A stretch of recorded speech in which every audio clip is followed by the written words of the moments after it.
नमस्कार, मी डी.टी. आंबेगावे, मुख्य संपादक सत्य पोलीस टाइम्स। सामान्य जनतेचा आवाज बुलंद करण्यासाठी सत्य पोलीस टाइम्स या चॅनेलला आत्ताच सबस्क्राइब करा। तर स्त्री पुरुष समान असले तरी अशी घोषणा केली जाते की बेटी बचाओ बेटी पढाओ। का हो असं का नाही बोललं जात बेटा बचाओ बेटा पढाओ? का आपलं समाधान आहे ना? का नुसतं बोलायचं म्हणून स्त्री पुरुष समान आहेत असं बोलण्यापुरतं बोललं जातं का?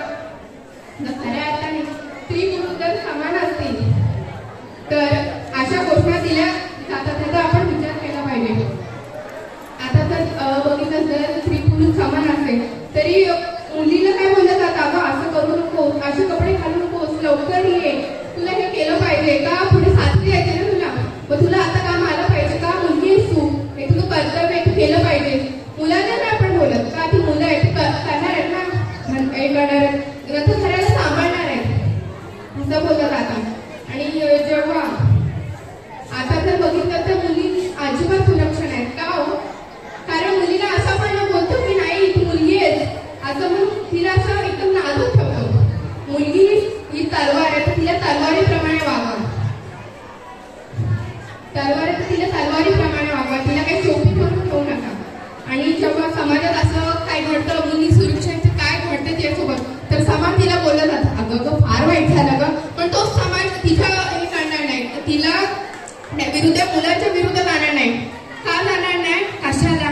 तर जाऊती बस आपल्याशी नंतर वाद येईल, त्यांच्या खात्याने काढायचं तर आपण कशाला करूया, पुढे जाऊया असं म्हणून समाज सुद्धा लक्ष देत नाही। पण तोच समाज बोलत मुलगी नीट वाग, काय ना आपला जेव्हा समाज जेव्हा सुधारेल ना तेव्हा स्त्री पुरुष समान आहेत, तेव्हा स्त्रीला असं वागवलं जाईल की आपण समान आहोत। त्याने जेव्हा तिच्यावर हात उधरला जाईल ना किंवा हात येईल कोणता तर तो हात ती खापरणार नाही तर ती हाताला तोडेल।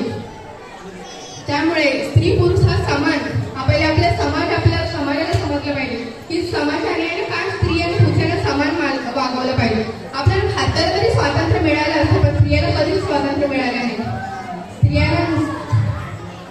स्त्रियांना नुसतं कामापुरतं म्हणजे घरापर्यंत, जरी आता स्त्रिया जरी जॉब करत असल्या तरी घरी त्यांना परत काम करावं लागतं का स्त्री आहे म्हणून, काय ना पहिले आपला समाज हे करा, नीट करा।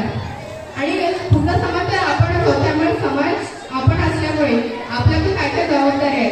आपण जरी स्त्री असतो आणि आपण त्या कोणत्या मुलीसोबत वाईट घटना झाली तर आपणच बोलतो फार वाईट झालं, तर आपण त्या एवढं फक्त बोलतो किंवा नाही ग त्या मुली किंवा आपण त्या मुलीची होतो किंवा आपण त्या मुलीचं तसं चाललं होतं, काय करणार, आजकालच्या मुली माहितीच आहेत ना कसे येडेवाकडे कपडे घालतात आणि असं। पण आपण असं बोलतो का की आपण असं बोलतो का की नाही त्या मुलाची काय, जेव्हा मुलांचे दृष्टिकोन बदलतील ना आपोआप स्त्रिया सुरक्षित होतील आणि खरोखर हा समाज होईल।